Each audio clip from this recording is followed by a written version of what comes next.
Hello and welcome to the Takarazuka Fan Podcast, an international podcast where fans from all over the globe talk about their love for Takarazuka. I'm your host, Lisa, and with me today are Caroline and Jeanette. And today we're going to record another special review corner for the musical Elisabeth. This time we're going to be talking about the 2002 production with Haruno Sumire and Otori Rei in the leading roles. Yay! Yay! Yay! So, shall we start off talking about the two main roles before we move on to the supporting cast? Yes, let's do that. Jeanette, do you want to talk about your first impression when you saw this particular version of Elisabeth? Yeah, so my very first Takarazuka video I ever saw was Ai no Tema, the last song from this show. And my first impression of Osa was, Haruno Sumire was, okay, this sounds really good, but is this a woman or a man? And this character looks a lot like Tsuizite from Sailor Moon. And I wasn't sure whether I wanted to watch it again, but after 5 minutes I came back and repeated, and then I was lost. That's how it gets you. It was all downhill from there. Yeah. Carol, do you remember how you first came across this version of Elisabeth? Yes, I think this was if I'm not mistaken, this was the second version of Elisabeth, the Takarazuka Elisabeth that I ever saw, the first being the 2007 one. It was also the first Haruno Sumire show I saw. And I'm pretty sure I saw it with you. With Lisa. And I just remember being overwhelmed by Haruno Sumire's vocal powers, because she has very powerful voice, like a booming voice. And it was just, I don't know, it was a different from any version I've ever seen before of Elisabeth or heard before in any other language. That was very striking for me for the first time I watched it. I see where this comes from. I remember I checked it out because when I was new to the fandom, there seemed to be a lot of buzz about Haruno Sumire. And a lot of people just really, really seemed to love her and kept commenting on her voice and talking about how good of a singer she is. And I was just like, okay, so who is this person? Maybe I should actually check this out. Mm-hmm. And I just went with Elisabeth because it was the easiest to find and I could count on being able to follow the show, at least a little. Mm-hmm. And I have to say, it really stuck with me that just how strong her voice was. I'm collecting the Takarazuka Elisabeth soundtracks, and so far I do have all of them except the Hoshigumi version. I haven't been able to find that one yet, but Haruno Sumire's version, or her songs as taught, are still my favorite ones. Yeah, mine too. Yeah, I agree. This is a very difficult musical. It's a very vocally challenging musical, especially for the main characters who have more songs than they have lines. They spend most of the time singing, and it must have been extremely difficult to keep that level of power in her voice throughout the whole run. Yeah. I mean, it must be so hard to have so many shows a week, and you always have to be able to sing all of those very demanding parts. So it's quite impressive if they manage to stay this strong throughout the whole run. Yeah. And I think it is even more impressive because this was her first own grand theater show once she became a top star. So you get thrown in from the deep end and you basically have to swim or you're going to make a fool of yourself. Yeah, especially considering the circumstances under which Haruno Sumire became top star, because the previous top star of The Flower 2 became sick in the previous Grand Theatre show and had to retire because of that, unexpectedly. And Haruno Sumire becoming top star after that, possibly earlier than it was originally intended. And with a show like this, it must have been really, really hard. And then to be able to deliver a performance like that is amazing. Speaking of her former top star, which was Takumi Hibiki for Flower Troop, that gives us a pretty good way to go over to the second main role of the Elisabeth show, which is Otori Rei.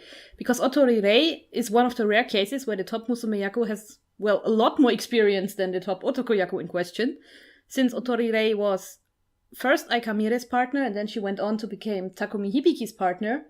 And after that, she decided to stay for Haruno Sumire's first grand theater show to see her off to a good start, so to speak. Mm-hmm. So, what did you think of Otori Rei's Elisabeth, Jeanette? So far, I think she's my favorite Elisabeth vocally, because she's really stable, and her voice has a certain, it's hard to describe actually for me right now. It sounds in a certain way that calms me down, and I really like that. I think Elisabeth is a really hard role to sing, and I'm always impressed when a Musume Yaku can sing the songs without sounding weird and especially high notes. Carol, what about you then? I agree. I think that her previous experience helped her a lot, because you see that with Musume Yaku who have not had that much experience yet, when they try to sing a song from Elisabeth, the key is already higher than it is in the original version to compensate for the whole Otoko Yaku, Musume Yaku difference. And she is one of the most stable, like she's the one who seems most comfortable with you reaching those notes. And I think what really stood out for me for Otori Rei's Elisabeth particularly was also that she seemed the most adult one, maybe. Like, at least, especially the first time I saw it, since I had first seen Shirahana Yuri's, she seemed a lot more grounded as Elisabeth, which didn't, how can I say this, it didn't make the whole, like, Elisabeth losing herself to death look any less real, but it made it, I guess, really memorable in a way, because she had this presence, like, already from the start, it's sort of like, not necessarily Empress-like, but someone who could become an Empress kind of presence. And it was interesting to see what she did with that, and like how she acted out Elisabeth having that quality in herself, if that makes sense. It does. I think what also was pretty remarkable for me was how well she did the transition from Elisabeth as a little girl to Elisabeth as a grown-up woman. Because sometimes, especially if they play Elisabeth really young, it feels it's a little different to find that point. That point when she decides, okay, I'm going to take my life into my own hands now because I can only rely on myself. But with her, I felt that pretty sharply. I felt that, okay, this is the moment when she's grown up. Yeah. And I think she also had a lot of nuance in her singing. As in the tone of her voice changed. I think her grown-up Elisabeth was slightly deeper than her younger Elisabeth, which made it really easy to relate to that character, well, actually aging. Yeah. And not just dressing differently. I also really like the the contrast between her and Haruno Sumire, because Haruno Sumire is a very emotional actress. She's very much out there, like big movements and a lot. And Otori Rei is a lot more subtle in her acting, so I really like this contrast between them, because it made their interactions a lot of fun to watch. I think it was in an interview that Haruno Sumire did way later in her career with Mizunatsuki and Sena Jun, that she mentioned that it was a little frustrating for her because Otori Rei seemed to pick up on Elisabeth so fast, and she had the character down so well, and Haruno Sumire felt that she wasn't quite keeping up, that her thought was not developing fast enough compared to Otori Rei as Elisabeth. It's the interview from the Elisabeth MOOC, I think, right? Yes, from the second volume. Yeah, I think she also mentioned that she also felt a great, Haruno Sumire felt a great responsibility in the show, because it was Otori Rei's talent show, it was her last show, her graduation show, so that she felt an extra responsibility. It was not only Haruno Sumire's own debut as top star, but it was Otori Rei's last show. So there was a lot going on along with the already difficulty of the show itself. Yes, it's very emotional. Because if someone who's been with you for so long is retiring, of course you want to make sure they go out on a high note. Yeah. And I think they are also one of the very rare instances of a top star couple, so to speak, where there is not much age difference between Haruno Sumire and Otori Rei. Because I do seem to remember that Otori Rei is a classmate of Mizunatsuki. Is she now? I think she is. She is. And that means she only she only came to the music school 2 years after Haruno Sumire did. Yes, it's very rare, especially nowadays, to top star couple that is so close to each other in at least in like age in terms of years from the music school. I think they are close in terms of, even closer in terms of their real age. Yeah, they're only 1 year apart, I think. Okay, yeah. And I think that levels the playing field quite a bit too. Definitely. Because especially nowadays, you get this feeling that the otokoyaku is kind of supposed to set the tone for the musumeyaku, and in this place it kind of feels more like they're more equal as partners, because they've had more or less the same amount of time to prepare, like to learn things during the Takarazuka career, and I think they does give a more balanced couple. I think it also helps, especially if you're starting out new as a top star, and it might have been earlier than you or everybody else originally intended, and you're now supposed to lead this troupe, but there is no one who can teach you how to actually be top star. Mm-hmm. So it might help if you have a partner who has already been there, who knows how to do things, and who might be able to tell you how your predecessor actually did it. Yeah. So you're not quite as much on your own. Yes. I agree. Well, shall we move on to the supporting cast then? Yes. I think, yes, let's focus on, well, the 4 biggest roles next to Tod and Elisabeth, which would be Franz Josef, played by Yuri Saiko in this instance, then Luigi Lucchini, which was played by Sena Jun, Rudolph, especially adult Rudolph, played by Ayabuki Mao, and of course Sophie, where I have to cheat for a moment and actually check that. Yes, Natsumiyo, thank you. I get a little confused with the Shinjin Koen version, and I had Sakura Ichika on the top of my tongue, but that was Shinjin Koen, and she was not, well, Grand Theatre Sophie until more than 10 years later, actually. Who do you want to start with? Let's start with Franz Josef and do things more or less in order, I guess. In order of seniority. Yes. Well, I guess in order of seniority, we will have to start with Sophie. Yes, but I'm sure Sophie would want us to focus on her son. Yes. Yes, so let's do that. Julie Sakiho, I have a lot of love for her. I talked about it in other episodes as well. She is one of those cases, like, I believe she came into this as a Senka member? Yes. Yes? So she's one of those cases where they brought a Senka member to play Franz Josef, pretty much so the Nibante could play the much more interesting role of Lucchini, I guess. Well, look, Lucchini is a bit more fun. You get to prance around, you get to insult people, you get to be a sarcastic douchebag. It's probably nicer. Not nicer, but more fun. But I think that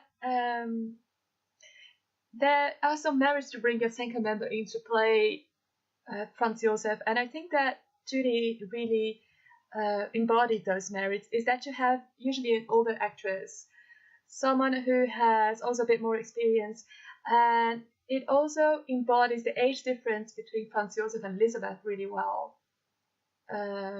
Like, you get this kind of this balance in that someone might know what they're doing a little bit better than like the other half, and not quite understand each other. Like, I think that to play Franz Josef, who might seem like a very boring character, but also is very nuanced, and you can do a lot with him if you like know what you're doing, you get really into the character. I think that a Senka person is always really good for that. And Judy was very cute. She has this adorable face. She does. She has this adorable personality to match the face too. Yes. Yuri always just seems like such a bro to me. Yes. That person you can call in the middle of the night when you need to talk, and they will actually pick up and be like, yes, sure, let's talk for 3 hours. Like, I don't know, her Franz Josef seemed the kind who, like, if Elisabeth came up to him and was like, so Franz, I'm sorry, but I'm in love with this other guy, Judy's Franz Josef feels like the guy who would go, yes, of course, my love, go, I'll help you. Go, I'll cover up. He just seemed incredibly sweet. Jury's Franz in particular, he seemed like such a nice guy, which made it all that much worse that he was just trying his best and it was never enough. Yes. And all his good intentions were for nothing. Yes, he struck me as someone who knew how to run a country, but had no idea how to deal with ladies. So I know. Which I guess it's Franz Josef's like his default mode. I feel like she very much got down this idea that Franz Josef was all about his duty, about what he needs to do for his country. And over learning to do what he needs to do for his country, he never actually figured out what he needs to do for himself or for other people that have not grown up with the mindset that your country is above all else. And then he's suddenly confronted with this 16-year-old girl and he's actually in love. And he does what he thinks is the right thing to do. He marries her and then he has no idea what actually to do with her. Yes. What about you, Jeanette? I just can't agree with both of you. I have nothing in addition. I'm sorry. I liked Yuri singing as Franz too. Yes. Yuri has a very soothing voice, a very calm voice, and I think that suits the character really well. He's not one for those grand gestures and the belting and all that. Yes, I think it's also very important when you play Franz, who is a much more sedated character than Toad or Lucchini. You have to be able to be calm without being boring, without like disappearing into the background, and I think she handled that very well. Yes. You have to do a lot of silent acting to show what's going on, because neither your dialogue nor your songs are really giving you that much of an outlet. And you can't just yell at people and start revolutions like certain other characters can. If they're not getting their way. Talking about starting revolutions and yelling. Let's move on to probably the fan favorite next to Todd, which is Luigi Lucchini. And Jeanette, what did you think about Sena Jun's Lucchini? In general, Sena Jun is a really fun actress. I love it when she grins, and the grins with her Lucchini were, to me, especially evil sometimes. Like this sneaky mean guy that will stab you from behind. Like a smile in your face and then put a dagger in your back? Yeah, like that. And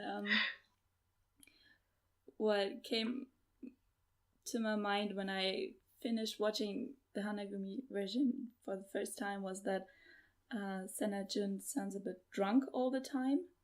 Well, I don't speak Japanese, but the way she talks is not very clear. Like she's swallowing syllables a lot, and that gives him the impression that her Lucchini is not paying that much attention to how he talks.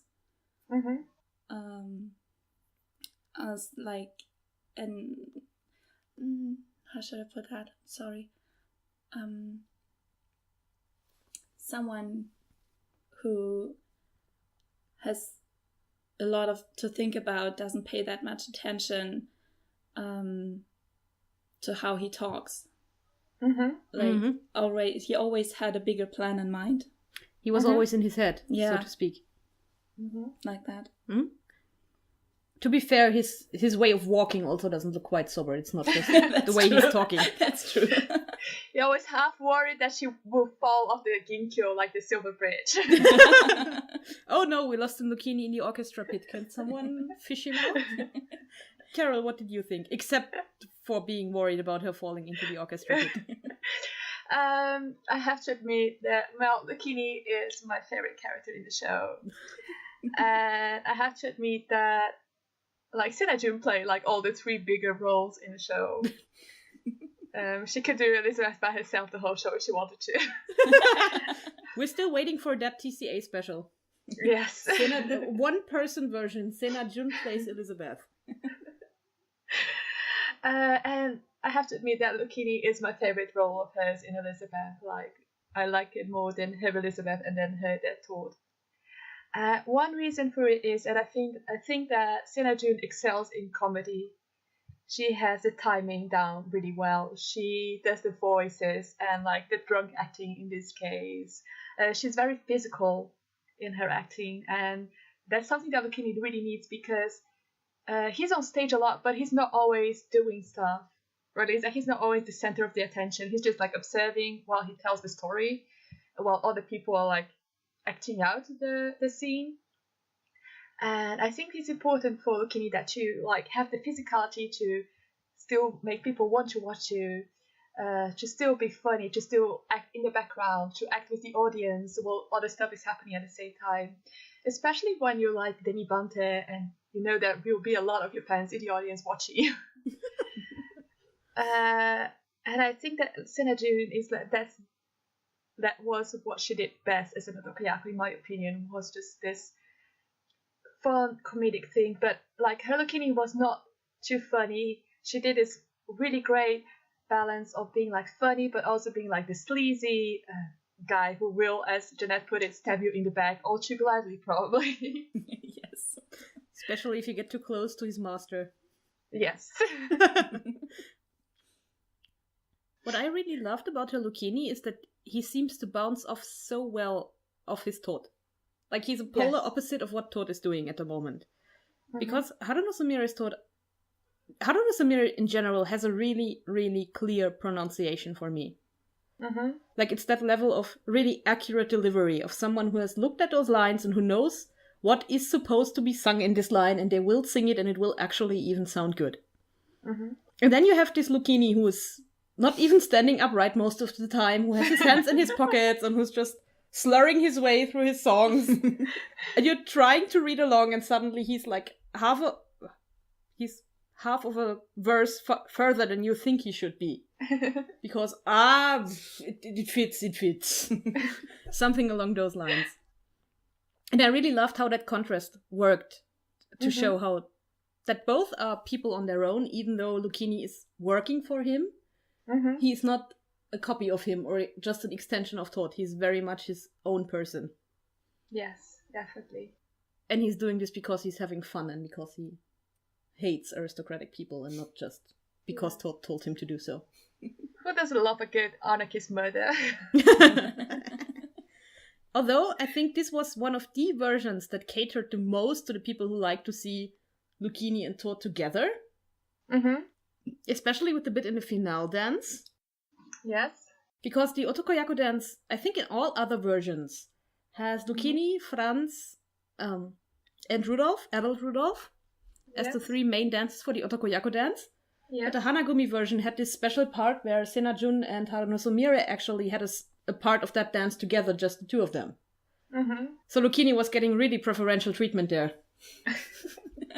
He was being a good little murderer. Yes, he deserved it. Here, have a cookie. He worked for that privilege.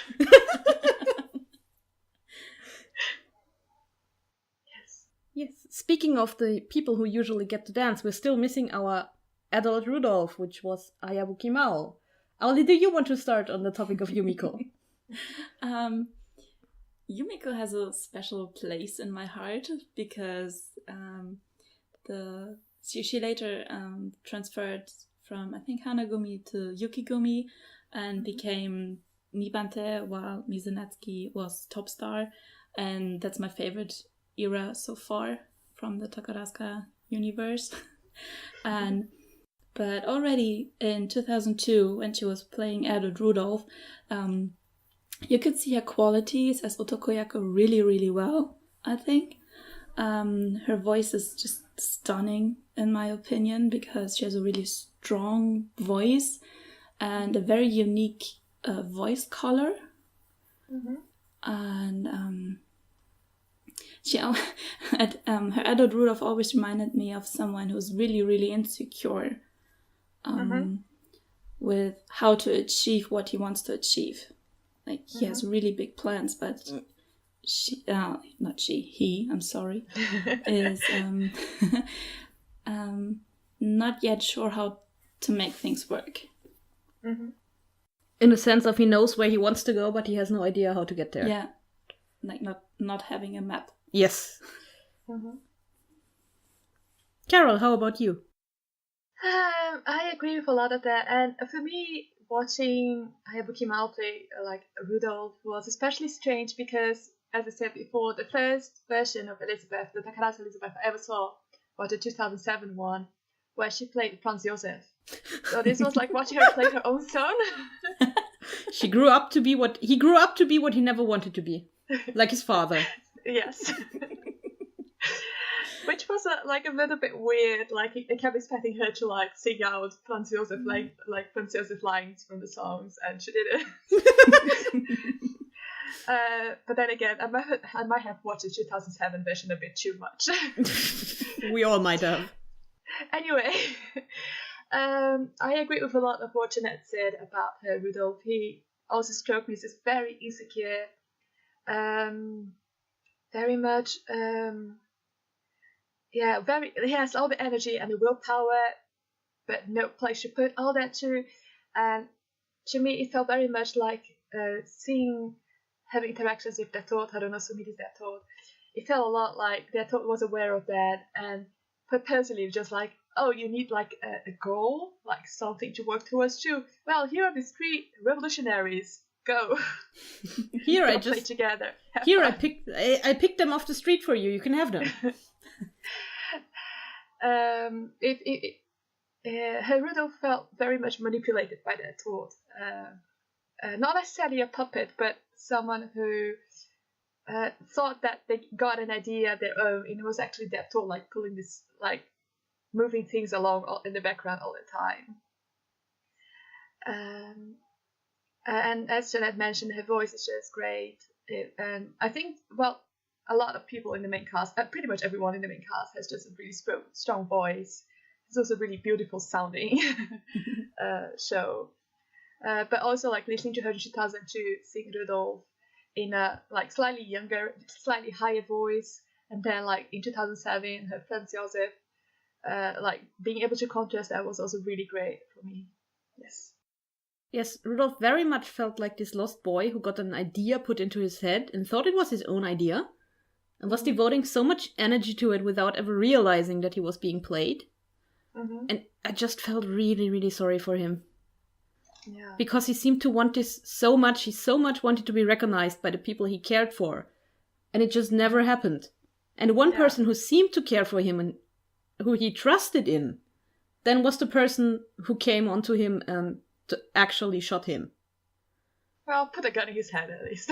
Well, yes, but especially in the Hanagumi version, there's always the whole Rudolf shooting himself part. It seemed like a very big setup from Todt, because they did this detail with the revolutionaries in Hungary wanting to shoot Elisabeth, and then their Todt stops him in the one brief bit that we get of Yamiga Hirogaru with those. And in this case, their Todt actually takes the gun from Elmer and pockets it for later use, and he pulls that very gun out of his pocket to give it to Rudolf. As in, he basically came prepared, as if he had always intended for somebody to be shot with that gun. Whether that was Rudolf or not, I can't tell, but it seemed as if he was banking it for later use. Yeah, it feels like very much like the story coming full circle. Yeah.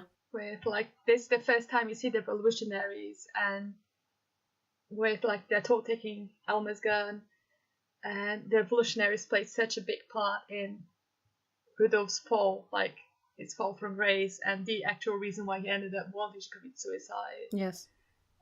So, yeah, that was a very poignant moment. It also seems to fit the characterization of Todt really well, because this Todt is so meticulous about everything he's doing. Meticulous in the way he sings, meticulous in the way he probably planned this whole suicide for Rudolf, which then again would lead to Elisabeth hopefully realizing that she loves him. Yeah, no, nothing like killing your your beloved son to make them fall in love with you. Well, it was worth a try. It apparently didn't work. He had tried everything else already. Yes, he had tried to start a revolution. He had tried to make people really angry at her. He had tried to be nice, and none of it worked.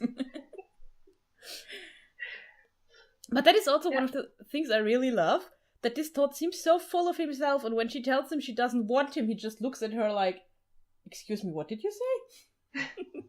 How dare you? I didn't quite catch that. What? Do you know who I am? It didn't even seem to be a possibility for him that somebody could not want this perfect creature.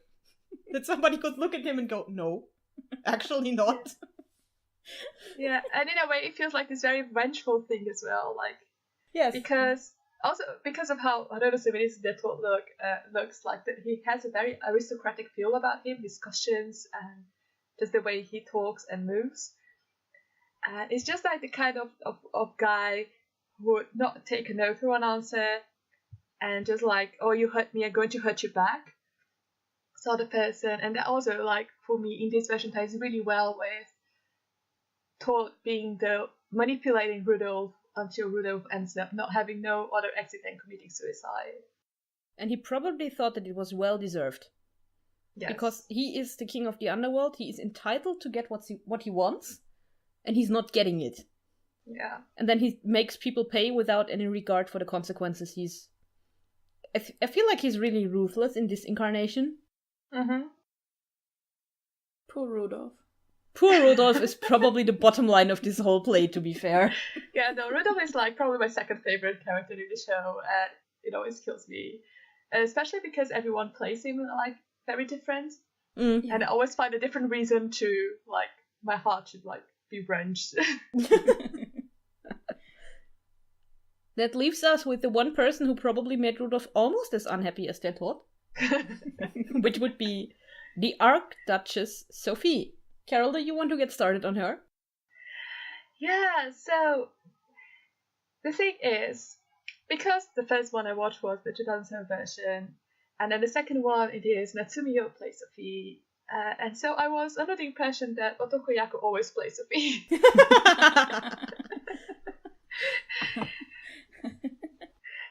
And I mean, for the two versions I saw, like, I usually don't like it when they give Musume Yaku roles to Otoko Yaku, because I feel, well, you have Musume Yaku there for a reason. But in these two versions, I mean, I can see why it happened, because, well, talking about Natsumiyo, she has so much presence. She has this, like, I would be afraid of be standing on stage with her when she was playing Sophie. Like, I would be convinced that she would hit me with a fan or something. Bad puppy. Yeah. She just has, like, this power presence. How can I say, like, there's no doubt in my mind that I'm doing the right thing. And this is how I want things to do, and I am correct, and no other opinion counts. Like, Natsumiyo embodied that very strongly for me. This not necessarily being not necessarily being threatening, but just being so convinced of what she's doing that you just, like, I don't blame Franz Josef for just saying yes, mom, to everything Natsumiyo Sophie said, because I probably would have done the same. Yeah. I think this is a part of what makes Sophie so terrifying. Because she's not even doing it to be mean. She's not even doing it... Well, she doesn't like Elisabeth, that is true. But she's not just doing it to spite her. She's doing it because she absolutely believes that this is the way it needs to be done. Mm-hmm. That this is the way she did it, and this is the way that things actually work. Mm-hmm. She might even believe that she's helping when she's just making her life a living hell. Mm-hmm. And I think Natsumiyo really got this down very well. Yes. That you don't need to be shouting commands to be really, really scary. Yes, and she just has a very marking face as well. Yeah. She has a very strong, memorable face. I think it's always a bit mean to say people don't have a face for a role, but sometimes it just helps when you have a very distinct set of features. Mm-hmm. Because it makes it easier for us to expect that person to act in a certain way. Mm-hmm. I probably would not be quite as terrified of a Sophie who looks sweet as sugar. Yes. Or it might be even more terrifying. It might be the Umbridge phenomenon.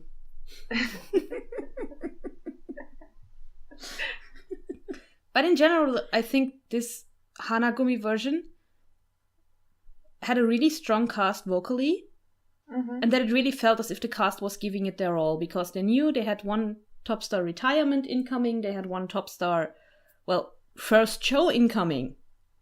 Mm-hmm. And they probably all wanted to be on point because both Otorire and Haruno Sumire had been in the troupe for a long, long time. Yes. And it means something if the person you have been acting with for years gets such a big step in their career. Mm-hmm. And of course you want to do well then, and I think you can feel that in this version. Yes. Definitely. Do we want to talk a little about the Shinjin Koen cast? Yes, let's because go. a lot of people from this Shinjin Koen have gone on and been very, well, precious members of the Revue for a lot of years, and they have been very important to the fans. Yes. So let's see who was actually in this Shinjin Koen. We had Ranju Tomo as understudy for Der Tod. We had Tono Asuka as understudy for Elisabeth. Mizuzu Aki as Franz Josef. Kiryu Sonoka as Luigi Lucchini. And Aine Harai as Rudolph. And I've already spoiled it before. We had Sakura Ichika as Shinjin Koen for Sophie. So I guess we'll probably start with Tomu. Yes. Carol, do you want to start? Tomu. I watched this Shinjin Koen like way after Ranju Tomo became top star, and it's always really fun to see for me, like to see where they're coming from, like their roots, like that moment when they're still not quite there at their peak. One thing that was like amazed me is that watching this, like, it's to see how much her voice had improved since this Shinjin Koen to the time when she became, like when she did Phantom as a top star. It was like you can see how much work she has put into her singing since then, but also like it doesn't mean to say that she was bad in the Shinjin Koen, because she put a lot of work into singing this, and it's just a really hard show if your vocals are not a certain strength yet when you do it. And I think that for that tour, particularly, that must be, as a Shinjin Koen lead, it must be such a stressful experience. And especially if you have someone as Haruno Sumire as the person in the whole Koen that you're trying to emulate, who, seems to roll out of bed with a perfect voice. So I think that was the most striking thing for me from Ranju Tomo's that tour, but also that I felt she was not trying to be Osa, that she was trying to find her own color to this character, which is also not an easy thing to do, considering like the whole Shinjin Koen system. She was impressive, definitely more. I have to say, for me, more impressive in the effort I saw that she put in it than in the actual results. But I really, really enjoyed watching it. I really enjoy watching Shinjin Koens, especially because, or especially if you already have the option to see what that person went on to be like as a performer, and to see just how much they've grown. It makes me feel so incredibly proud of some of them, because they have clearly come such a long way. And there are some Shinjin Koen roles that I think are super terrifying. Like, when you hear you're going to be this and this character in the Shinjin Koen, you're probably not happy, you probably just want to curl up in a corner and cry. Yes. And I feel like Der Tod is one of those roles, especially when your Hon Koen is a super strong singer. And you sit there and you watch them during rehearsals and you try to pick up on cues on how you have to do it, while your brain just yells at you, this is never going to work out. This is not happening. I remember Tomo looked so relieved at her speech after the show. Like, okay, oh god, it's over. Not cry, don't cry. Oh my god. But I think she deserved to be relieved afterwards. Yes. Because she clearly worked so hard, and she tried to make this something of her own, which is a bit of a risk, because you might get away with just copying what your top star is doing. Yeah. And playing it safe, but maybe a little boring. Or you can try and put your own spin on the character to show what you actually are feeling and how you're feeling it. And I think that was a very, very brave decision. Yeah, Tomo did well. And while she might not have been there vocally yet, I think that you could already glimpse a hint of that this was going to be top star material. That this was a top star in the making. A lot of potential. Yes. And especially considering, I was looking at the cast just now, and she played Elmer in the Hon Koen, which, I mean, he doesn't have that much to do until the second act, but it's still a fairly big role if you have to, like, at the same time be rehearsing to play that Tod. Yes. Yeah. Yes. And it means you also still have to prepare all the final dances and whatnot. Yes. So you have a lot on your plate. Yeah. The same goes for Tono Asuka, by the way, who played Elisabeth. Because on top of being Elisabeth, she was also Étoile for the main show, actually. Yes. So she still had to put in work for that too.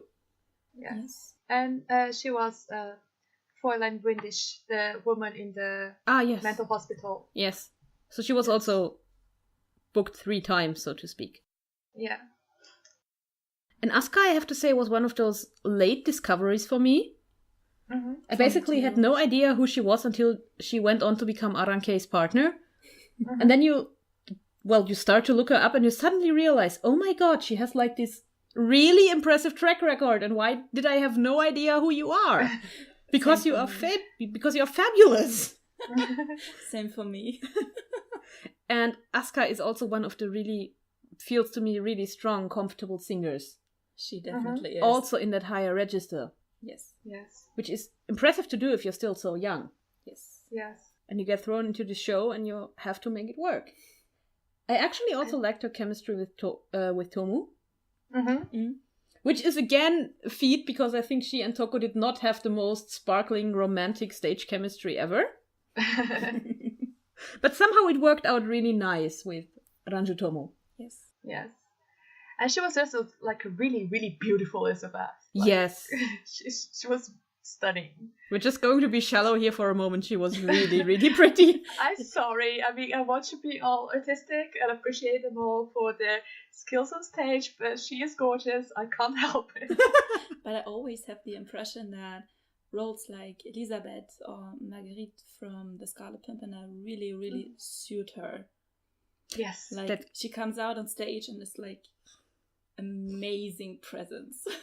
Yes. The strong ladies. The strong ladies, they suit her well. Yes, they do. Yeah. But I think saying that she is beautiful also is a compliment, for example, to her makeup skills, to her wig decisions. Because this is also something that you have to learn while you're in your Shinjin Koen time. You need to learn how to make yourself look good on stage. Yes. Yes. And if she's got that down to a T and looks awesome as Elisabeth, then it's a job well done. It definitely was. So hats off to that. Yeah. And I'm going to give the next question to Carol right away. Because the next question is Mizutsuaki as Franz. Well. So we're going to leave you alone for like 10 minutes and then we'll check if you're done. No, it's not going to be that long. For anyone who was not aware, I love Mizutsuaki. And she was the main reason why I watched the Shinjin Koen in the first place. And she is adorably awkward as Franz Josef. Yeah, like, I think for me, the thing about Matsu, Mizutsuaki, the thing I think most people first notice about her is her voice. She's a very strong singer. She was a strong singer at the time already, in my opinion. And that made her duets with Tono Asuka as Elisabeth, like some of my favorites from the Shinko, like the Franz Elisabeth. The Bote in der Nacht, Yoru no Bote in Japanese. This rendition is like one of all-time favorites. Yes. Just like I really love how they sounded together, which is also not very easy to do in Shinko, I think, because a lot of the scenes are cut out and a lot of like time that is spent between the two of them together is just cut out. So you have a lot less to work with in terms of building up the relationship between Elisabeth and Franz Josef than you do in the Honkoen. But at least song-wise, it did really, really well, in my opinion. Otherwise, like as I said, she was just really, really awkward, but I think that suited Franz Josef in a way. Franz Josef is emotionally awkward. I think this is totally fair game. Yes. So yeah, see, it was less than 10 minutes. Damn it! I thought I could go to the kitchen. No, but really, I know this is probably going to sound mean, but Mizutsuaki also has this face for those quiet but a little suffering types. Yes, she does. Carol, please don't hate me. No, I agree 110%. But her voice has this very heartbreaking quality to it. Yes. It just sometimes makes you want to get up and just say, this is not okay. Who gave you the right to do this? I wanted to come here and have... hell didn't. I wanted to come here and have fun. Why did you have to stab me emotionally? Was this necessary? You made me cry. Yes, you made me cry, and it is all your fault. And this is one of the things that her Franz Josef does. You feel so inherently sorry for him. Yes. Because he's such an awkward... He's trying his best, but he's just awkward in all the ways. Yes. In all the ways you could ever be awkward. Yes, I mean, she got better later in her career, but playing romantic couples was never one of her strongest suits. But that works for Franz because he's also not strong Yes, romantically. Exactly. He's a bit romantically challenged. Yes. So I think this was actually a very, very smart casting decision. Also because Mizuto Aki usually brings a calm quality about her. Yes. That I think that grounds the people who act with her a little. And at least I personally would felt a bit reassured if I know that she was going to be on a stage with me. Because she seems to have this quality to her that just reads as reliable. Yes. Yeah. As in, you're not going to let me make a huge mistake. Yeah. And I think this is really good to have around, especially in a Shinjin Koan.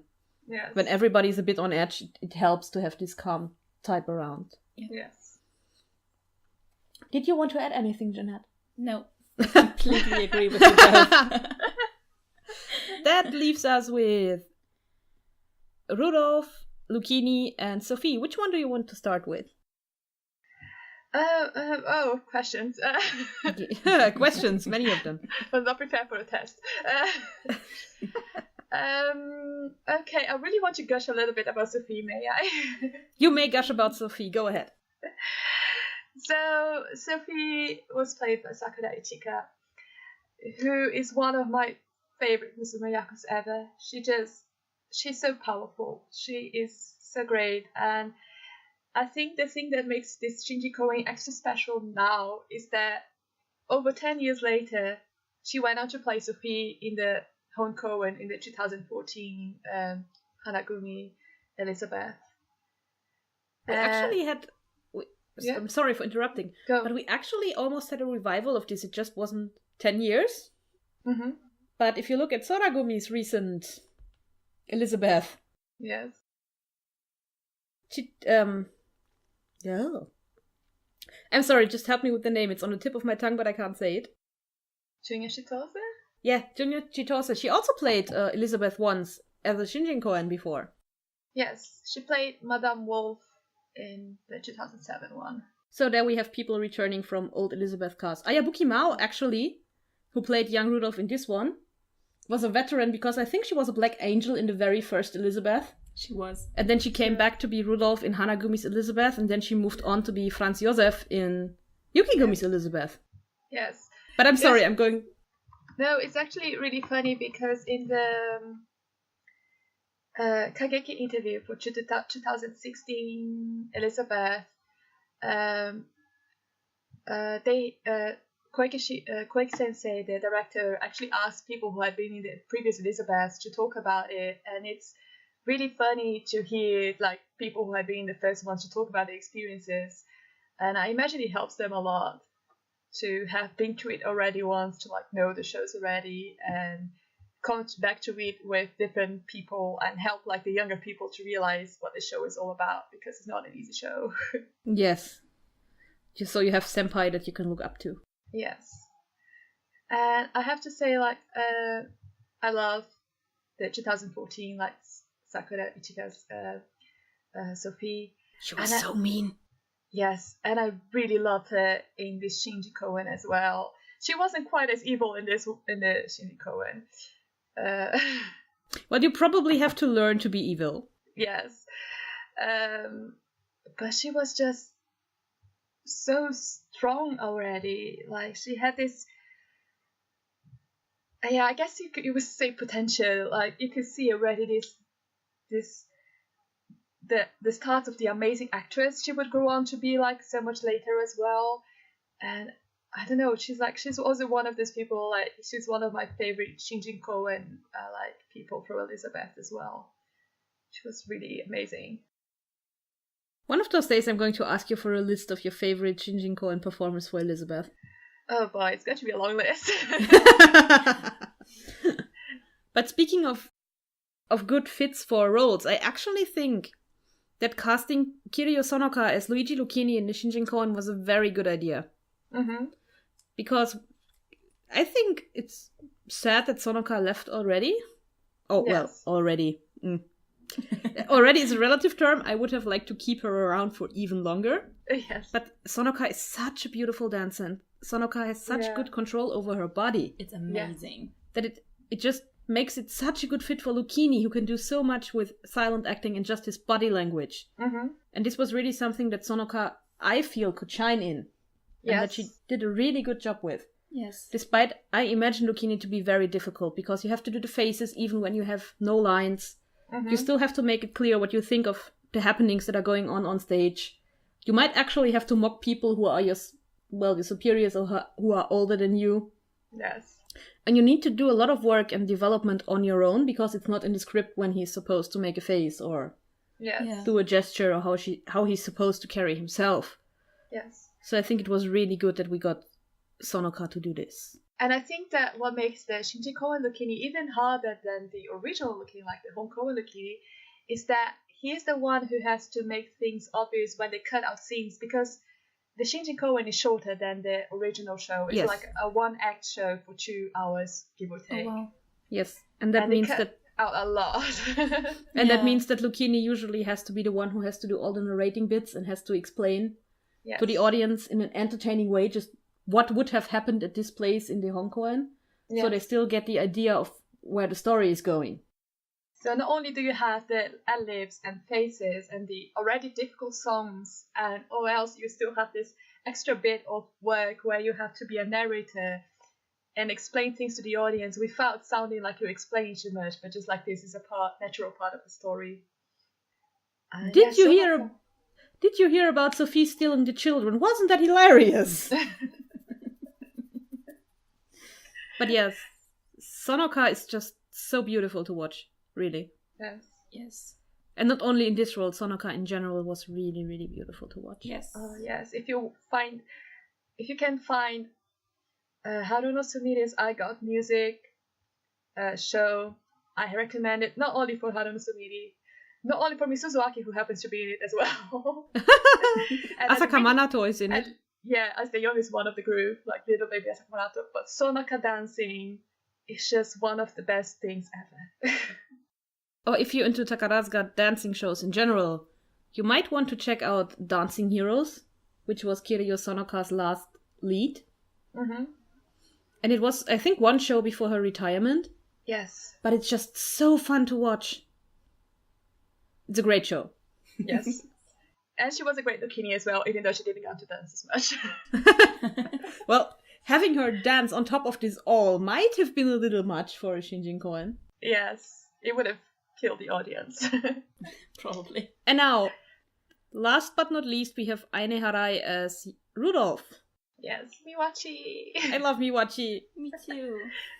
She's also in the I Got Music show, by the way. Oh yeah, she's actually singing songs from Elisabeth. Yes, and she's singing really, really good. Yes. I think that was always her strongest point, I think. Mm-hmm. Singing. Her really nice voice.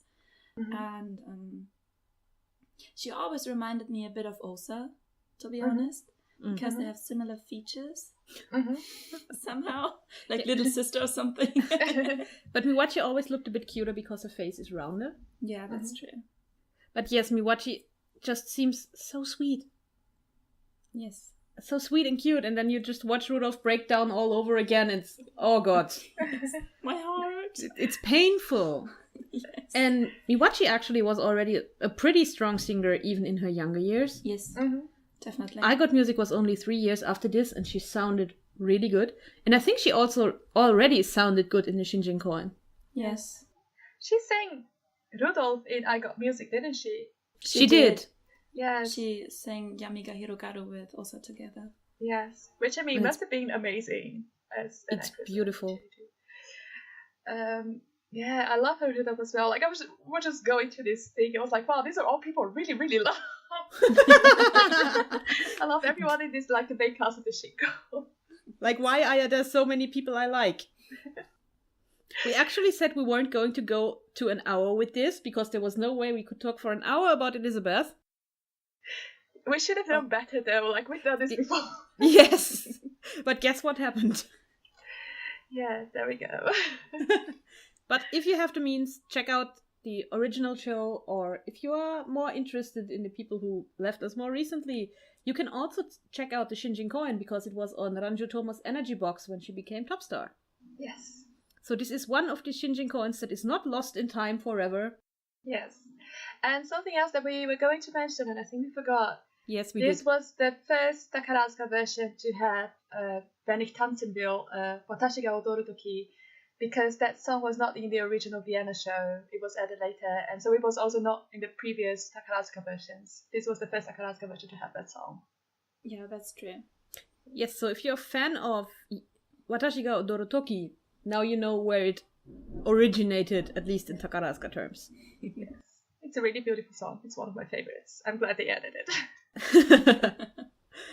I'm glad they still continue to be improving on the show, because it's a great show, but there's always little nicks and knacks that you can fix. Yeah, it makes it more fun to watch, to see are the directors going to go in a different direction, like are they going to try to do something new, like what are the actresses going to do with these roles, which is also what's fun about watching the home Koen and Shinji Koen, because sometimes you get a different take of the character even within the same production.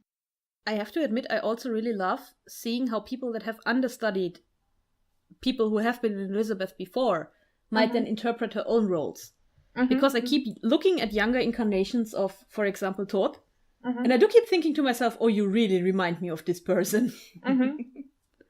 This is probably going to be a spoiler for the next episode, but I looked at Asaka Manato's makeup choices.